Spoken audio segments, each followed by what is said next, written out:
우리가 제자의 길을 걷는데 제자의 삶을 살아가고 있는데 시련과 고난이 겹겹이 다가올 때 우리는 어떻게 해야 되겠습니까? 예수님을 믿으면 만사가 형통한다고 하는데 그 형통의 기준이 무엇입니까? 많은 사람들은 내가 하는 일이 잘 풀리는 것, 어려움이 오지 않는 것, 그래서 모든 일들이 내가 원하는 대로 생각했던 것대로 그렇게 잘 풀려가는 것, 그것을 형통이라고 생각합니다. 자, 그러한 관점에서 우리가 형통을 이해한다면은 예수님께서 십자가를 지신 것은 결코 형통이 될 수 없는 것이죠.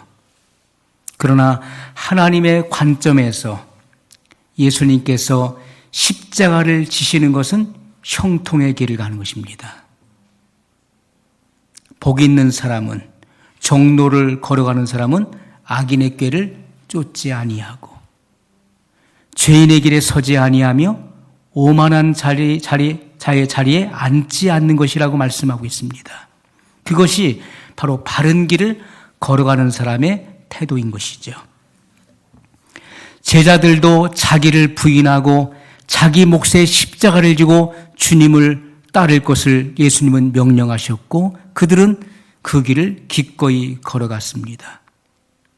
성경은 그것이 곧 형통의 길이라고 말씀하고 있어요. 사도 바울도 사명을 감당하기 위해서 수많은 반대와 핍박에 부딪혔습니다. 가는 곳마다 수많은 저항을 받았습니다. 그럼에도 불구하고 그는 그러한 환난과 핍박을 마다하지 않고 그 길을 끝까지 걸어갔습니다. 나의 달려갈 길을 다가고 그의 모든 선한 싸움과 그리고 신앙을 완주했기 때문에 의로우신 재판장께서 의의 면류관을 준비하고 계신다. 나는 그 면류관을 받으러 간다라고 바울은 고백했습니다. 또 바울은 나는 하나님과 사람 앞에 양심의 거리낌이 없기를 항상 힘쓴다라고 고백했습니다. 그것이 곧 형통의 길입니다. 자, 성경에는 믿음의 사람들이 받은 그 고난에 대해서 말씀하고 있어요.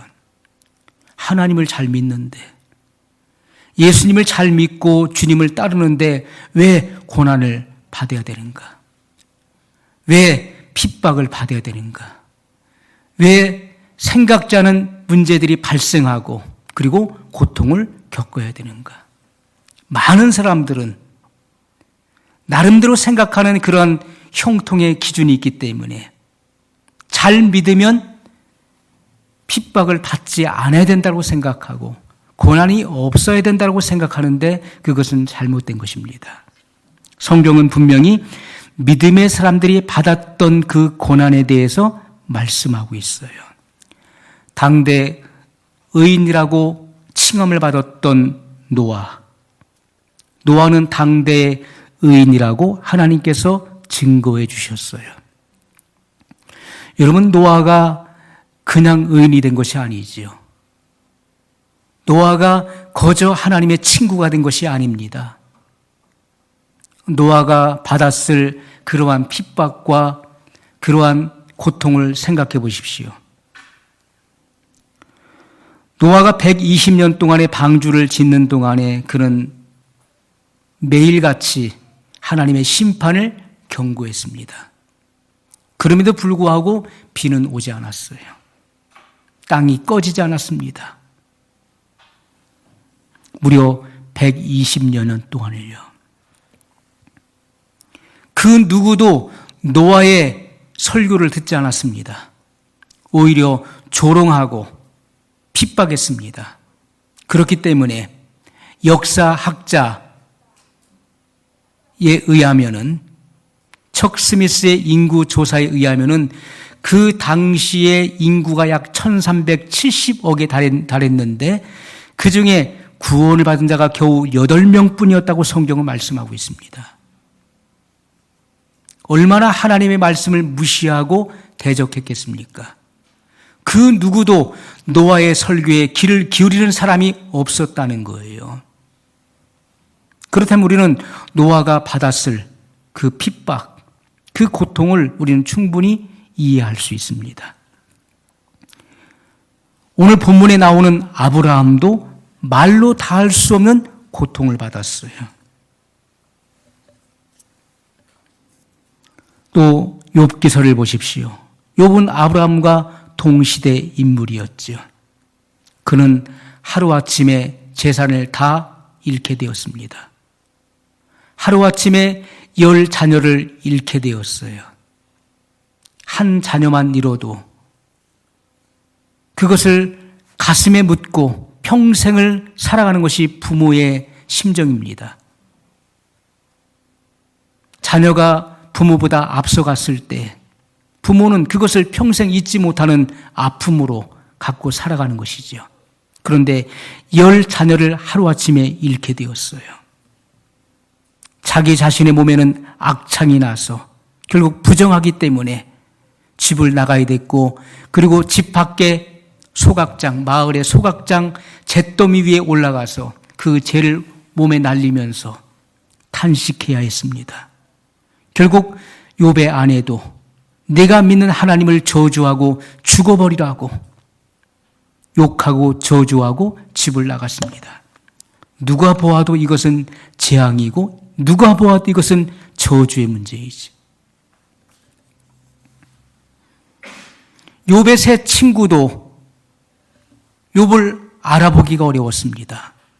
그 정도로 형체가 뒤틀려 버리고 온몸이 만신창이가 된 그 욥을 바라보면서 욥을 비난하고 정죄하게 되죠. 모세도 40년 동안 그는 바로의 왕궁에서 자랐습니다. 애굽의 모든 학술과 무예를 익혔다고 성경은 증거하고 있어요. 나이 40이 되었을 때 자기 백성, 이스라엘 사람들, 자기의 동족을 돌아보기 위해서 외출을 하게 됩니다. 그의 유모가 됐었던 친어머니로부터 그는 자기가 히브리 사람인 것을 알았던 것이죠. 그래서 자기의 동족을 돌아보기 위해서 그는 외출을 했다가 그 애굽 사람에게 학대받는 모습을 보고 그 애굽 사람을 쳐서 죽입니다. 그리고 흙으로 덮어버렸어요. 결국 그 정체가 탄로나게 되었고 모세는 미디안 광야로 도망을 치게 됩니다. 거기서 그는 결혼을 하고 미디안의 제사장이었던 이드로의 딸과 결혼을 하게 되고 거기서 무려 40년의 세월을 보내게 됩니다. 그의 장인의 양을 치면서 40년의 그 적막한 세월을 보내게 되는 거예요. 고난의 긴 터널을 통과해야 했습니다. 그리고 나서 나이 80이 되었을 때 백발이 성성한 그 나이에 호렙산 떨기나무 불꽃 가운데서 하나님의 부르심을 받게 됩니다. 자, 이러한 말로 다 알 수 없는, 우리가 다 겪어보지 않았기 때문에 다 알 수 없는 그러한 고통과 고난의 세월들을, 긴 터널을 통과해야 됐던 것이죠. 그러나 성경은 그들에게 그들이 곧 의인이요 하나님의 친구라고 말씀하고 있다는 것입니다. 출애굽기 33장 11절에 보면 하나님께서 모세에 대해서 이렇게 증거하고 있어요. 사람이 그 친구와 이야기함 같이 여호와께서는 모세와 대면하여 말씀하시며, 이렇게 증거하고 있습니다.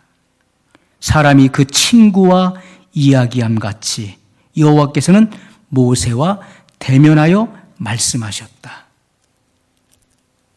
자, 이렇게 극심한 고통, 극심한 고난을 통과했었던 이들을 가리켜 친구라. 모세도 하나님의 친구였습니다. 우리 모두는 다 하나님의 친구가 되는 신앙으로 들어가야만 마귀와 또 죄를 물리치고 유혹을 이길 수 있게 되는 것입니다. 오늘 본문에 나오는 아브라함은 65세에 하나님의 부르심을 받습니다. 그가 소명을 받고 갈대아 우르를 떠납니다. 65년 동안 그가 구축해 놓았던 정과 사랑이 얽혀있는 모든 혈연 관계가 그곳에 있었는데, 그의 모든 사업도 그곳에 있었는데, 그곳을 떠나서 갈 바를 알지 못하지만은 그는 믿음으로 발걸음을 옮겼다라고 성경은 증거하고 있습니다. 또 그는 아버지가 돌아가시기까지 하란에 머물렀다가 가나안으로 내려올 때도 믿음으로 나왔다라고 성경은 증거하고 있습니다. 자, 아브라함은 한 곳에 정착해서 거기서 좋은 집을 짓고 좋은 것을 누리며 살았던 사람이 아니었던 것을 성경이 증거하고 있어요.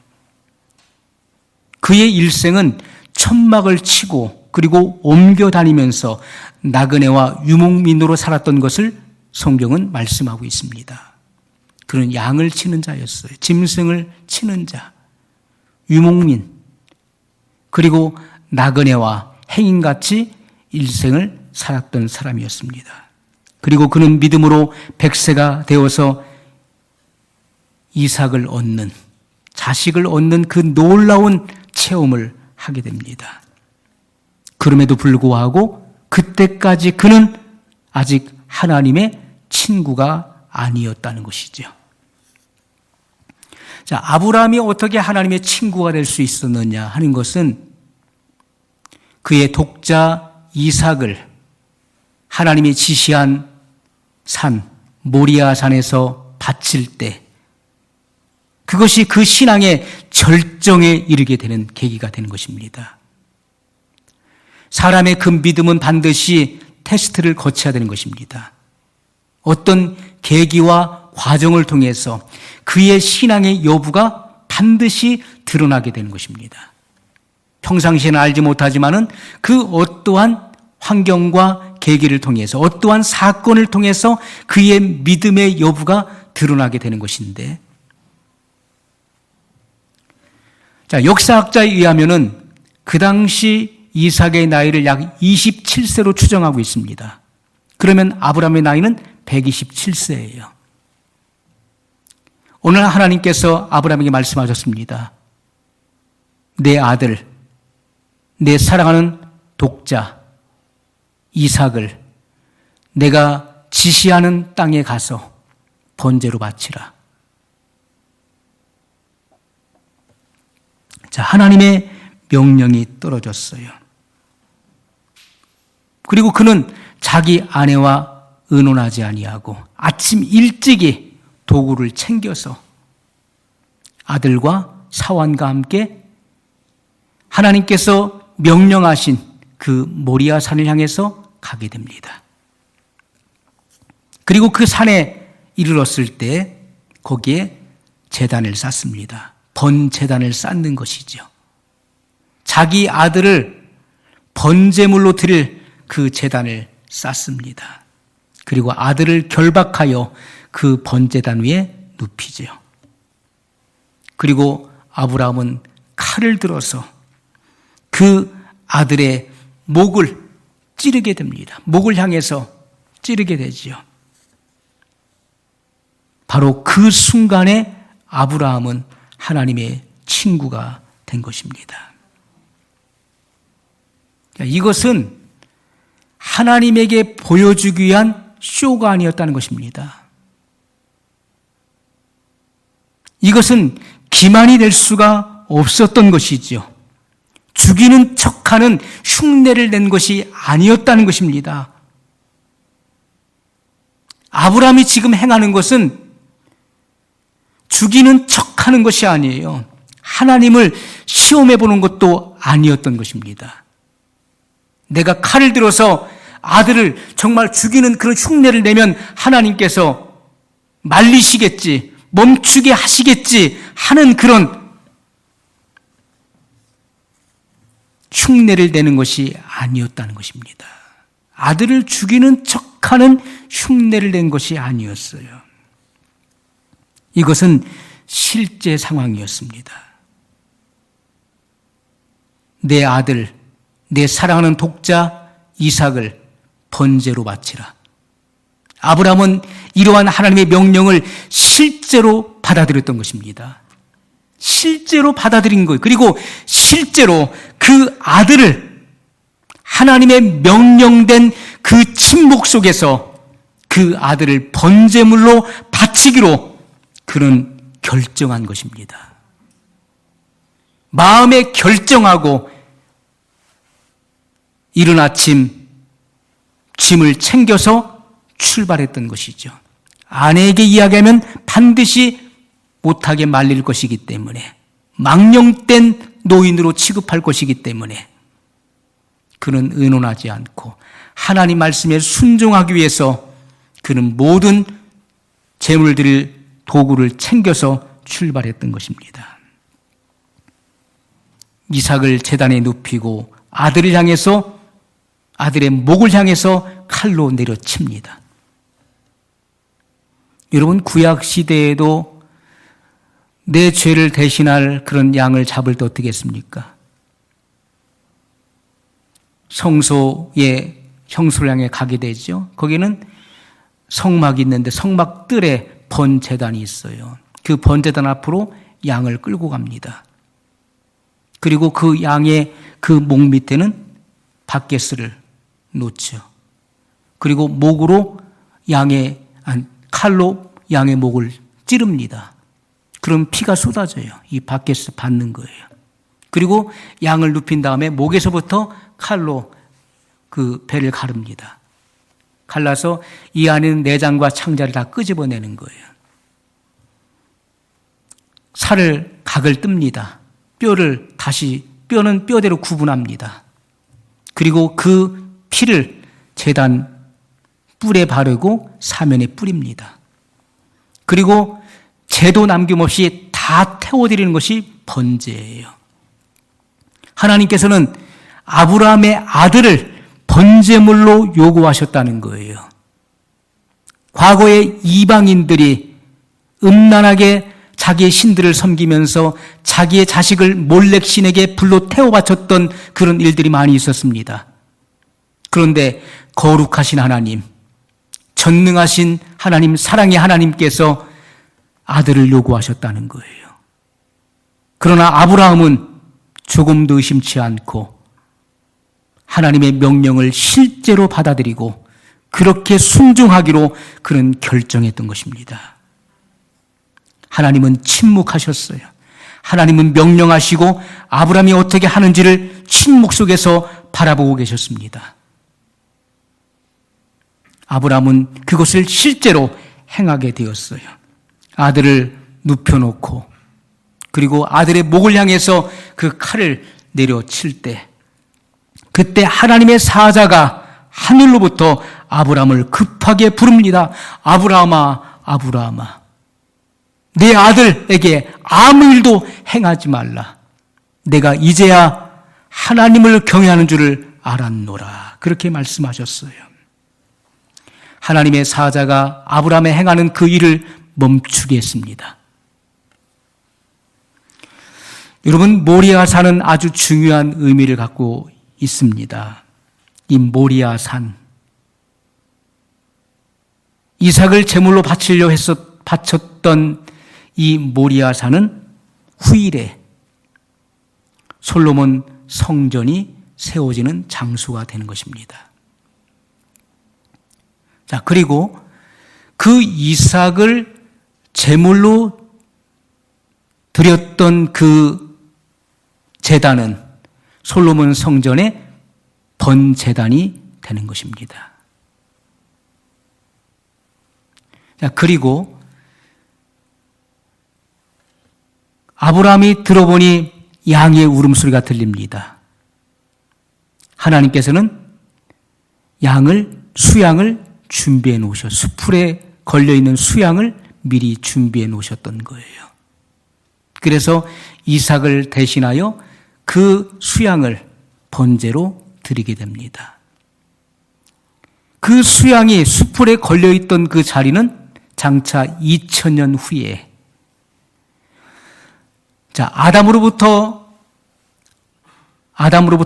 아브라함까지가 2000년입니다. 그리고 아브라함부터 예수 그리스도께서 오실 때까지가 2000년이에요.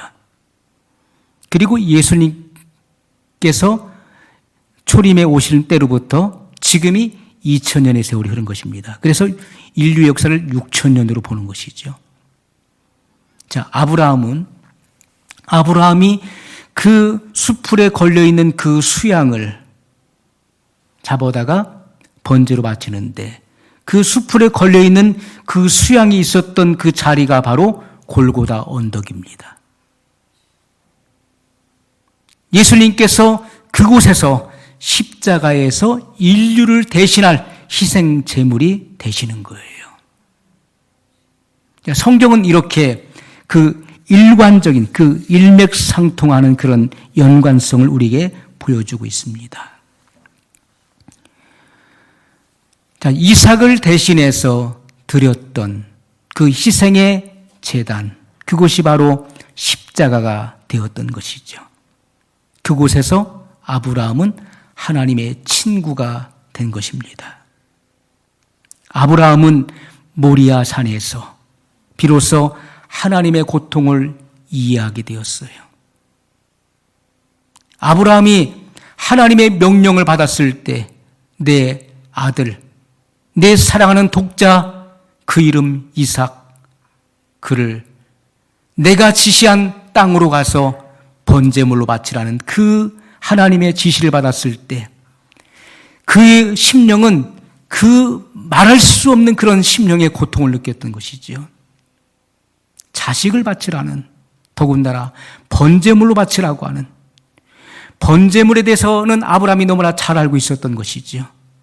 자식을 그렇게 바쳐야 되는 그 부모의 심정은 이루 말할 수가 없는 것이지요. 차라리 나보고 죽으라 하면 내가 죽는 것이 편할 텐데 아들을 바치는데 한 번에 그렇게 해서 그냥 바치는 것이 아니라 그렇게 번제물, 짐승을 잡는 것처럼 그렇게 각을 떠서 바치는 것을 부모로서 그것은 할 수 없는 일이었던 것이지요. 그 마음은 산산이 찢어지는 것과 같았고 그 심장은 무너져 내린 것과 같았습니다. 그 고통은 이루 말할 수가 없는 것이었죠. 아브라함은 이삭을 죽이기 위해서 실제적으로 그를 죽이기 위해서 칼을 들어 그를 찌르는 그 순간에 장차 인류를 구원하시기 위해 오시는 메시아, 그가 죽게 될 것을 그는 깨닫고 보게 되었던 것입니다. 그때 비로소 그는 하나님의 마음, 하나님의 고통을 이해하게 된 거예요. 영원 전부터 함께 영화를 누렸던 아들을 이 땅에 성육신 시켜야 되고 처절하게 십자가에 죽여야만 했었던 그 아버지의 마음을, 그 고통을 이해할 수 있게 됐다는 것입니다. 내가 그러한 상황까지 내려가지 않으면 그 누구도 그 사람의 상황과 그 마음을 이해할 수 없는 거예요. 그 사람의 고통을 내가 겪어보지 않으면 절대로 그와 같은 고통을 이해할 수 없는 것입니다. 아브라함은 그때 비로소 하나님의 마음, 하나님의 고통을 이해하게 된 것이죠. 아들을 죽여야만 했었던, 하나님과 원수가 된 그 인류를 구원하시기 위해서 하나님의 아들을 이 땅에 보내셔야 됐고, 그리고 그 아들이 처참하게 죽어가는 그 모습을 지켜보아야만 했었던 그 아버지의 눈물을 아브라함은 발견하게 된 것입니다. 그 아버지의 마음의 고통을 비로소 이해하게 된 거예요. 그때 아브라함은 하나님의 친구가 된 것입니다. 아브라함이 하나님의 친구가 되기까지는 긴 여정이 필요했던 것이지요. 하루아침에 되는 것이 아니라 수많은 고난과 고통의 일들을 겪고 통과하면서 고난의 긴 터널을 통과했고, 그리고 결국에는 그러한 신앙의 절정, 그런 시험을 통과했을 때 비로소 그는 하나님의 친구가 된 것입니다. 하나님은 우리의 인생의 전체를 살펴보시는 것입니다. 우리가 살아온, 그리고 살아가는 그 발자취에 하나님은 주목하신다는 거예요. 우리의 삶의 여정 가운데서 내가 어떠한 삶을 내가 살아가고 있는지,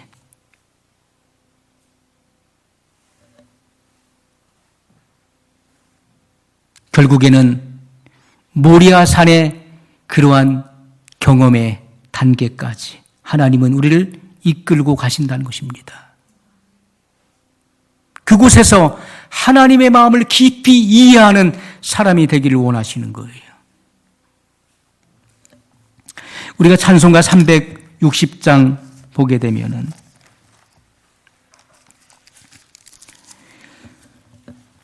예수 나를 오라 하네, 예수 나를 오라 하네, 어디든지 주를 따라 주와 같이 가려네, 주의 인도하심 따라 주의 인도하심 따라 어디든지 주를 따라 주와 같이 가려네. 2절 찬양 같이 드리겠습니다. 겟세마네 동산까지 주와 함께 가려 하네. 주님께서 우리의 마음의 길을 인도하십니다. 겟세마네 동산까지 주와 함께 가려 하네. 피땀 흘린 동산까지 주와 함께 가려네. 주의 인도하심 따라 주의 인도하심 따라 어디든지 주를 따라 같이 가 심판하실 자리까지 심판하실 자리까지 주와 함께 가려 하네.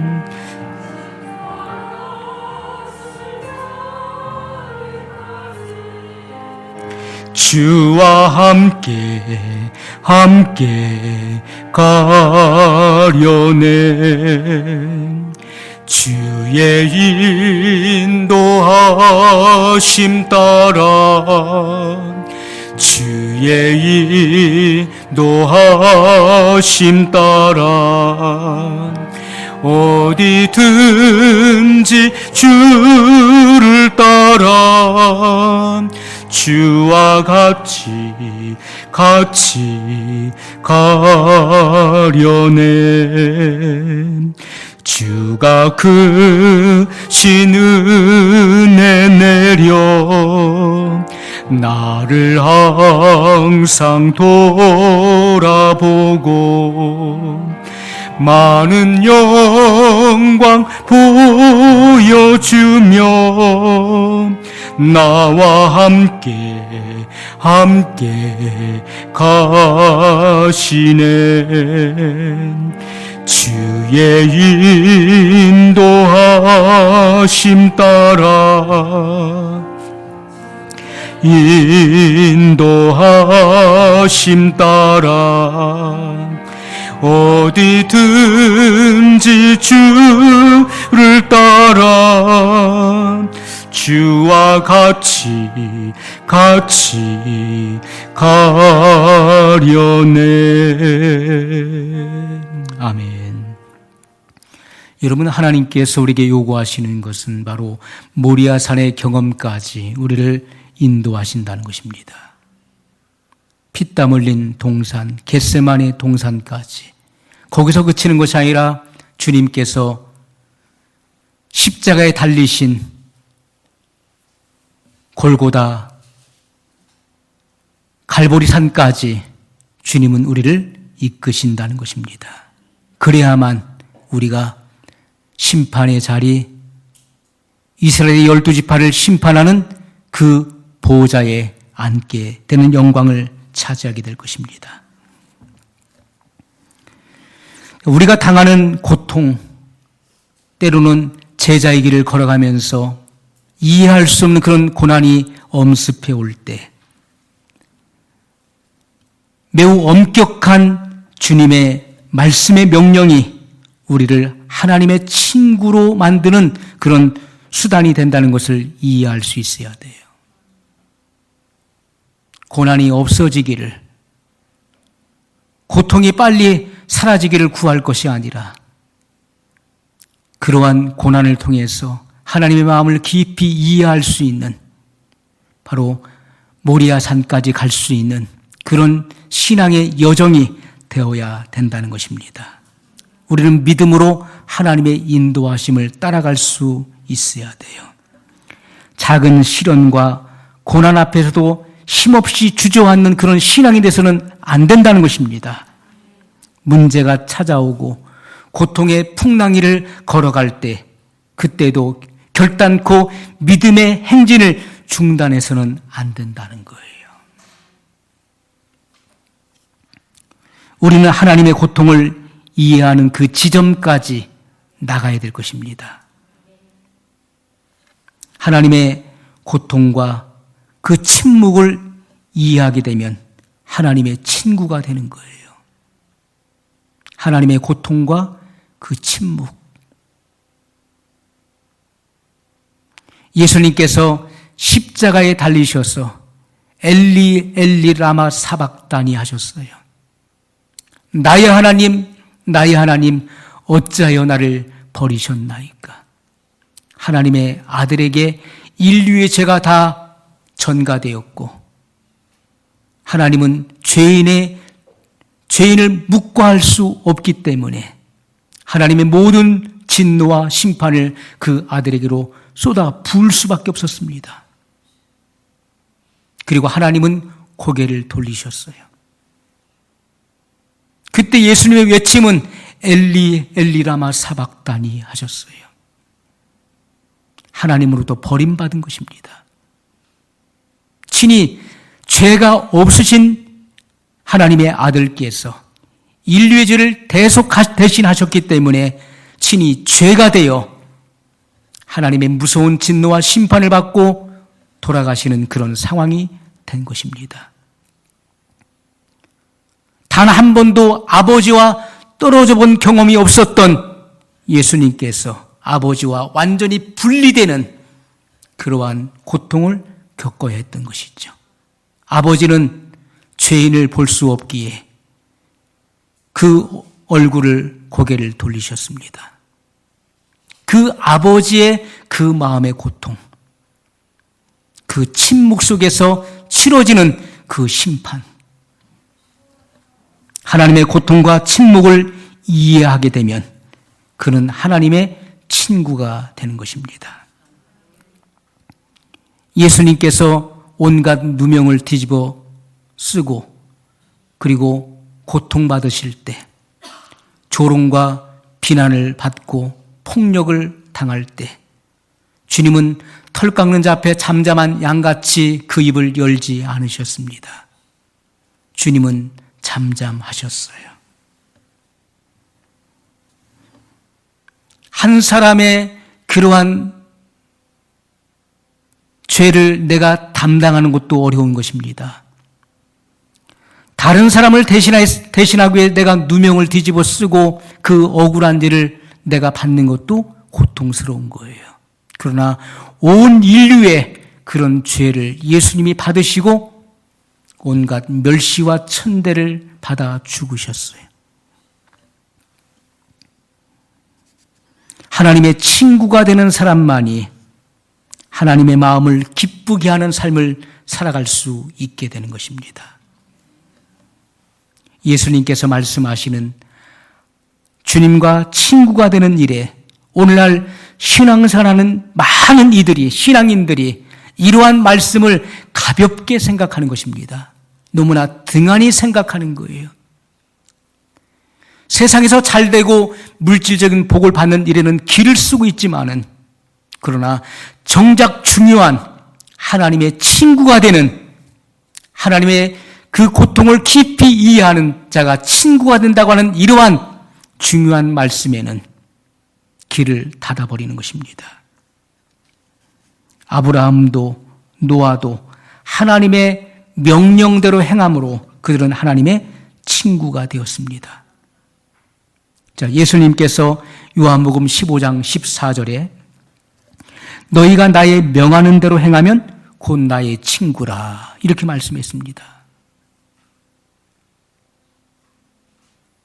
내가 이후로는 너희를 종이라 부르지 아니하고 너희를 친구라 하리라 이렇게 말씀했습니다. 누가 주님의 친구가 될 수 있습니까?